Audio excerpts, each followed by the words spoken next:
গ্রামের মেয়েদের জীবন কেমন? তাদের কাজ কি শুধুমাত্র রান্নার দুয়ারেই? তাদের কাজ কি শুধুমাত্র ঘর গোছানো? তারা কি শুধু মাঠেই খাটতে পারে? তারা কি পড়াশোনা জানে না? তারা কি অশিক্ষিত গেয়েও? বাবারে বাবা! মানুষের যে কত প্রশ্ন, প্রশ্নের আর শেষ নেই। আরে না, না আমার শহরের বন্ধুরা, গ্রামের মেয়েরাও তোমাদের মতো স্বাধীন, তারা সব পারে। ওই কথায় বলে না যে রাধে সে চুলো বাঁধে? মানে গ্রামের মেয়েরা হচ্ছে সর্বভুজে সম্পূর্ণ, তারা সব পারে। এমন কোনো কাজ নেই যে তারা পারে না। ঘরের পাশাপাশি তারা অফিস আদালত সবই সামলাতে পারে। আচ্ছা যাই হোক, কথা বলতে, বলতে বলতেই ভুলে গেছি, আজকে ছিল শ্রাবণ মাসের ১ম সোমবার। সবাই দেখছি বাইরে মন্দিরে গিয়ে করছে, কিন্তু আমার বাড়িতে শিব আছে তাই আমি আর বাইরে কোথাও যাইনি, নিজের বাড়িতেই পুজোটা সারছি আর কি।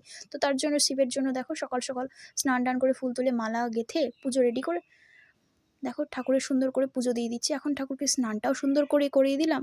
আজকে শুনেছি নাকি সারাদিন তোমার পঞ্চশস্য মানে হচ্ছে আগুনে ছোঁয়ানো কিছু খেতে নেই, যেমন ভাত তরকারি এগুলো।